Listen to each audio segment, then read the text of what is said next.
the Messiah in one of the prophecy will have children, will have descendants. He will have Zerah. Zerah means descendants. You know, as I know, that Jesus never had children. Please explain me, the most important mitzvah in Judaism is the first mitzvah from 613, the first one, which makes it very important, is to marry man and woman. And the marriage institution is the holiest thing in God's eyes. How is it possible that the Christian church took one of the foundation of the world and made the priests unable to marry and have children when it contradicts one of the most important foundation of God? Please tell me how a person that you refer to God was hungry one day walking with the students, and this is in the book of Mark, chapter 11, you can write it down. The next day he entered Jerusalem, and Jesus was hungry. And he saw from far away a fig tree that has plenty of leaves. And he started to get closer to the tree. Maybe he will find some fruit to eat. He came to the tree and he found no fruit other than leaves, because it was not the proper season for the tree to give fruit.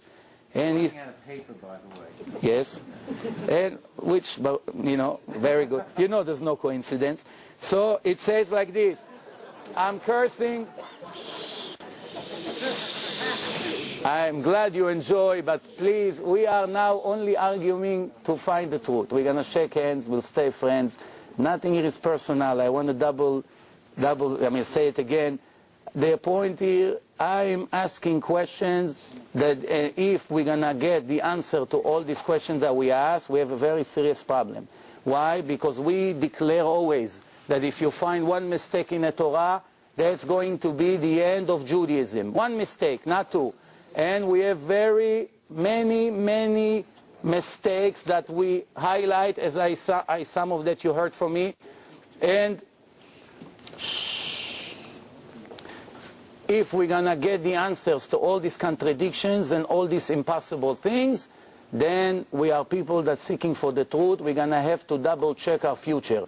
But I'm continuing with what I said. He was very hungry and he was looking for what to eat. There was nothing to eat. And he went close to the fig tree and he saw some leaves. And what did he do? He cursed the tree. Correct me if I'm wrong. He cursed the tree and says, nobody will ever eat fruit from you. Question number one regarding to this. If I am God, or the Spirit of God is in me, that means I'm a superpower. That means I'm supposed to save the world. That means when I look at the tree, one time a student asked him, can you tell us how many leaves on the tree? And he said, let me get closer and count. If I am God, I need to go to the tree and start counting how many leaves. Oy va'avoy if we have such God, that we have to count how many leaves. How can we even waste a second with this kind of God? And I'm not saying it as a joke, don't get me wrong. This is a solid point, please answer. And the most important thing, what is the crime of the tree? That God made a rule in nature that the tree has only a few months in Israel, as you know he lived in Israel, that he can give fruit. And that was not the time of the fruit. Why the tree has to be cursed that he'll never give fruit? Please. And why would God be interested to curse something that he made? Plus, the next question, tell me please, Jesus said in the New Testament in Matthew 24, if a person come and make magics to you and give you signs that he is the Messiah, do not believe him. This is his words. Because there are many falsified messiahs and false prophets, and can make magic and fool the crowd. And yet, in another place in the book of Luke, chapter 7, and in John, chapter 4, his student came to him and say, how can you prove to us that we should believe in you? He say, because I'm able to do magics.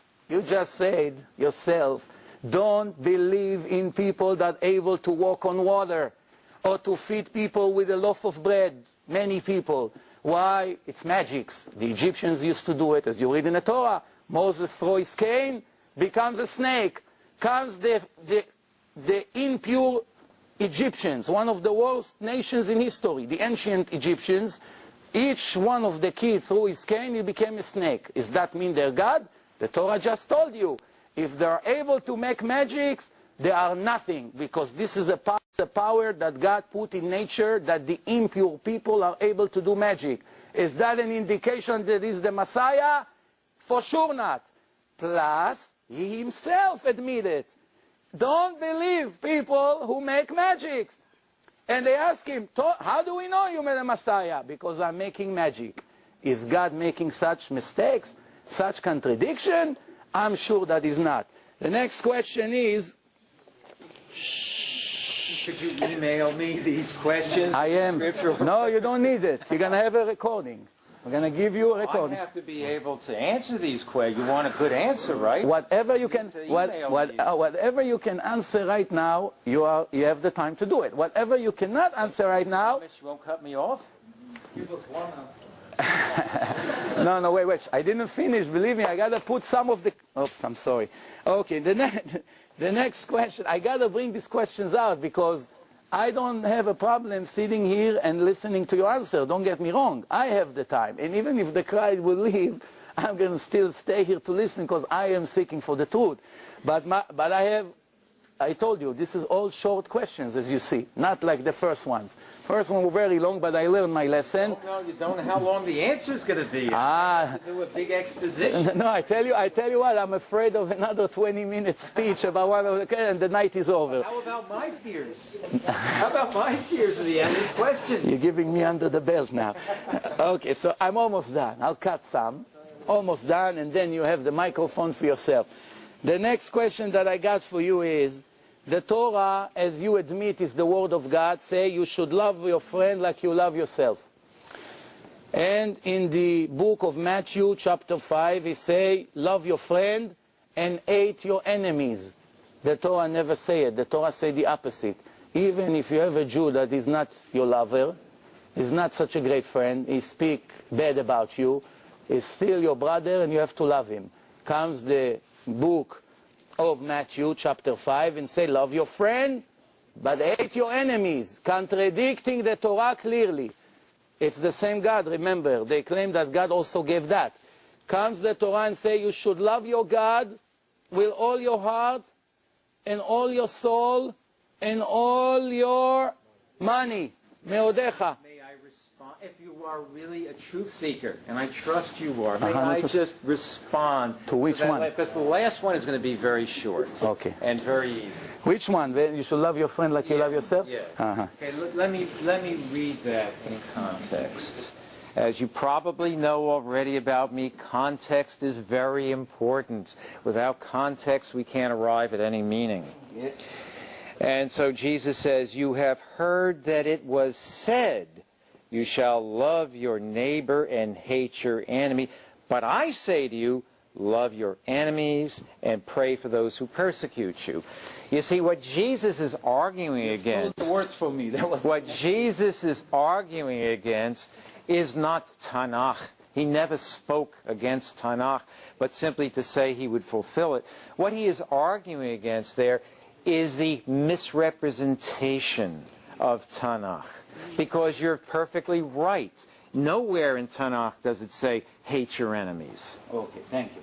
So now, it was my next thing to you to say is that the New Testament says, if a person hits you on one side, he slap you on your face, give him the other side. That's what it says. Give him the other side. The Torah comes and says, if a person attack you, you have the right to attack him first. Right? Everybody understand that? So it contradicts. Can I respond to that? Yes. Okay. Jesus often talked in hyperbolic language. That's figurative, metaphorical language.